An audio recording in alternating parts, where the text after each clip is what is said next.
Well, let's start by giving everyone, all of the lawyers profiled in our legal impact report, a round of applause. We are so proud to shine a light on all of your work, which is usually behind the scenes, but it is absolutely essential to the continued success of our industry. We're also very excited to host a keynote conversation with blockbuster filmmaker Paul Feig. And we're going to hear his insights into what is working in today's theatrical movie business. What is working, Paul? Okay. No, well, it's good news. It's all going to be good news. Okay, and then later this morning, we're going to congratulate Patricia Glaser with the Variety Power of Law Award for her accomplished career and extensive service to our community. Congratulations, Patty. Now, before we get started, I'd like to offer a very special thank you to City National Bank, our presenting partner, and our good friends, I have to say, for making today's event possible. We are grateful to your continued support today and throughout the year as you support so many of Variety's events. I would also like to thank our supporting partner, Citrine Cooperman. Here is Citrine Cooperman. Thank you.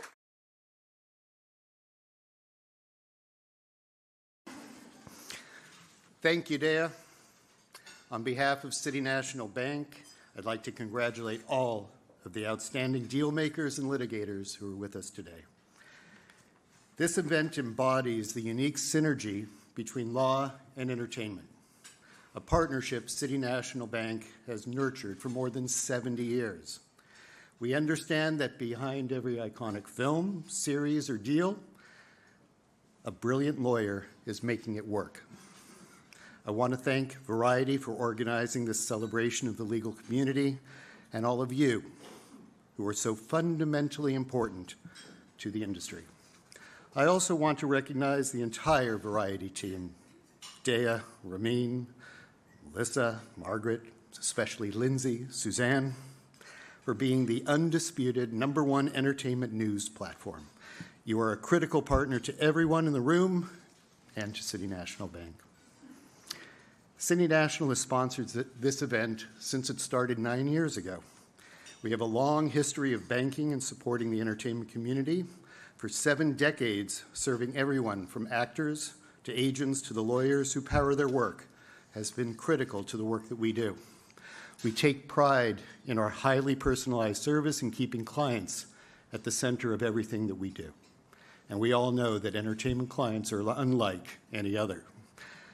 I've had my share of interesting, unique requests throughout my career.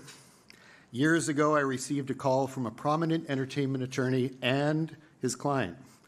The client wanted to make a large donation to save a dance troupe that served the underprivileged youth. She had only one condition.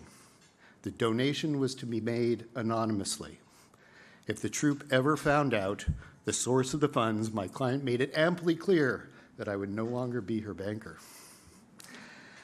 I dutifully sent the cashier's check, and I can still remember the thank you note that the troupe sent me. Dear Mr. Shapiro, whoever you are, you saved our organization, and now dozens and dozens of highly talented dancers will continue to pursue their passion in a safe and loving environment. Thus began my time as a notable local philanthropist. At City National Bank, we continue to build solutions and deepen our partnerships with those in the entertainment industry and beyond. But as we evolve and expand, some things will always stay the same, especially our commitment to serving our clients and our communities. Like so many of you here today, we at City National are passionate about giving back.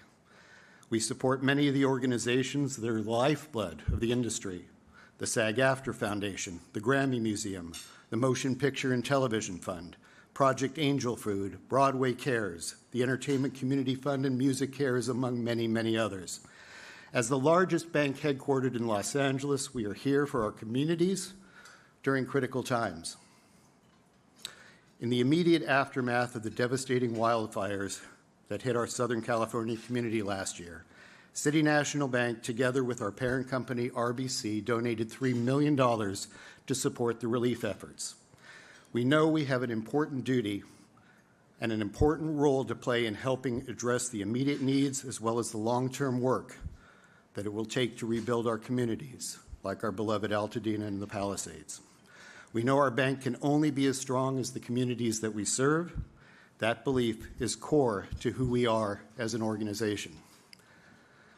This brings us today to the extraordinary honoree, Patricia Glaser.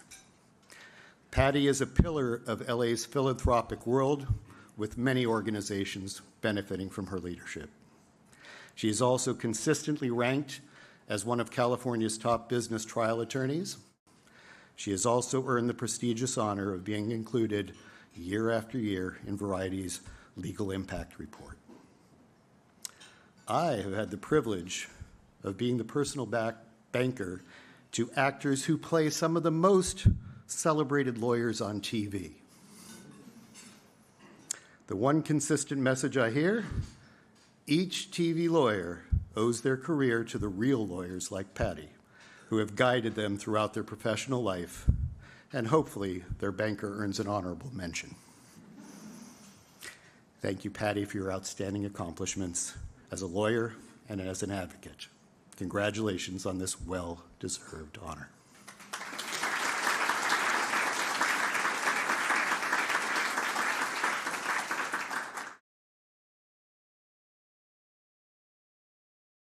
I think everything you just said really illustrates the power of, I think this phrase has a little bit of a context around it, but like popcorn movies. Yeah. And you've always done it in a way that's more elevated, but still, like you said, pleasing the audience is probably a really good place to start. Yeah, well, it's always looked at as being so, like, a guilty pleasure, a popcorn movie, which great, I'll take the, but I know, if you're a serious filmmaker, it's like, oh, we don't do that. It's like, why not?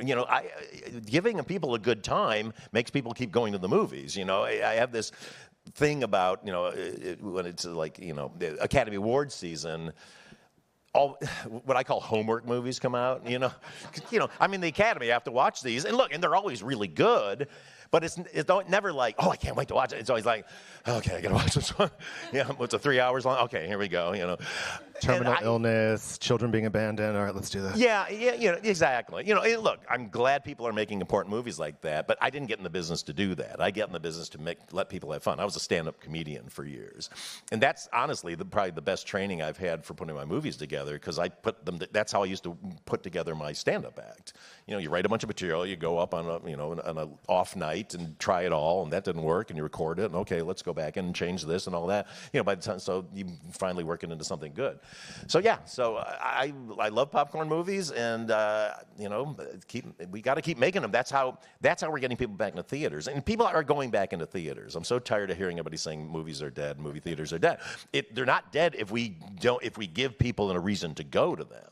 And so that's why I think, again, audience first, and you got to be hard on material too. When I lecture to film students and stuff, they're always like, how do I know what to work on?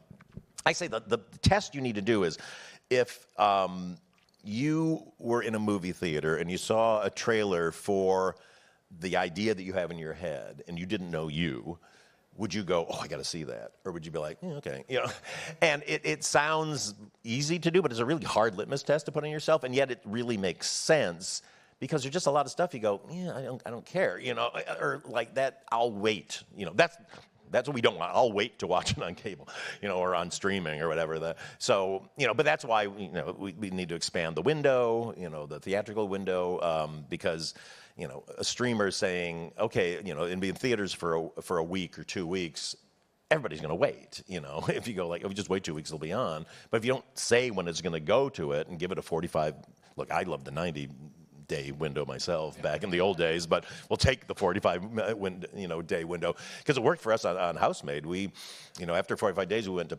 PVOD and went to #1 on all of them. And then after that window of doing that, now we're on Starz. We're #1 on Starz, and then we're eventually going to go to Amazon, where I'm assuming we'll do really well too.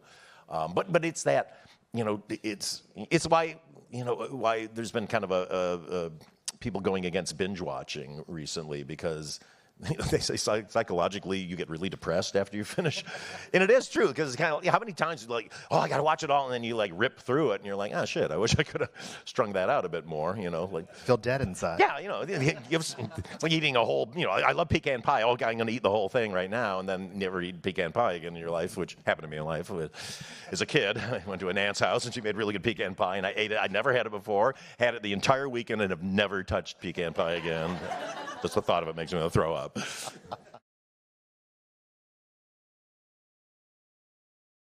Let me ask you about another sort of thorny issue for lawyers, the world of social media. Information travels very fast. Things can be said. People have described it as the ultimate smear machine.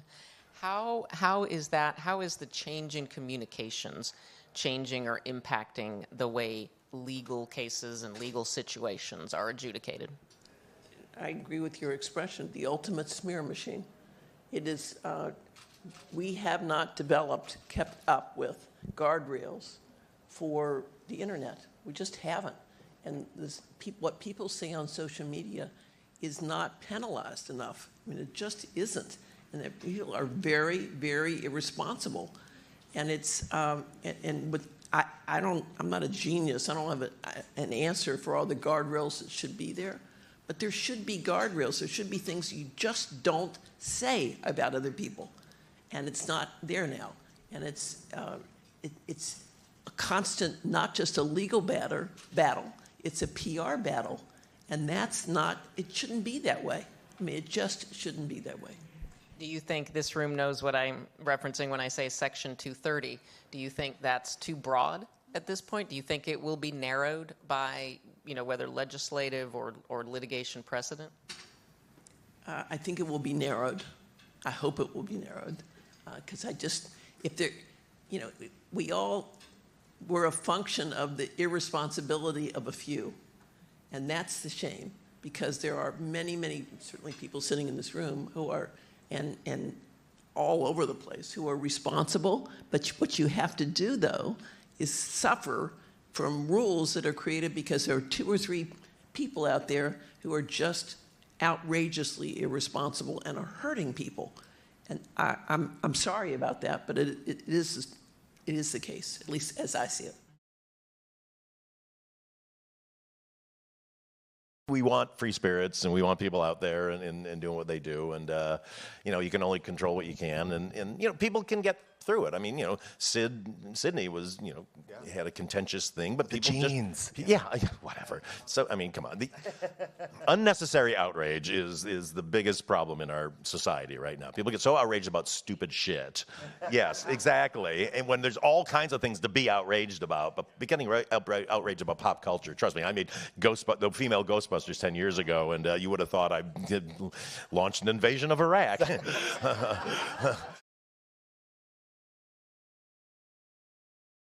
Can I do a plug for Casey Wasserman? He's going to do a terrific job.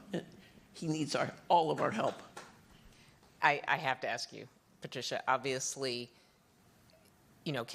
Casey has been part of a very delicate situation that is kind of something that probably couldn't have even been conceived of 10 years ago, that there would be such public pressure around the release of all these legal files, which I know that lawyers have a real feeling about how much of this should be released and this push for this to be released. How, again, given the dynamics around Casey Wasserman, and he certainly has definitely held on to that LA 28 role,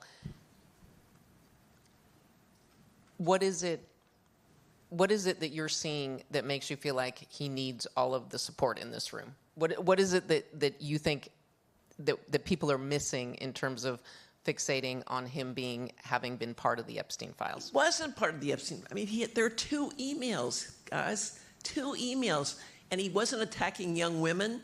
He wasn't sleeping with young women. I think he's gotten such a raw deal, and we are so quick to judge. Oh my goodness, his name is in the Epstein files. What, twice?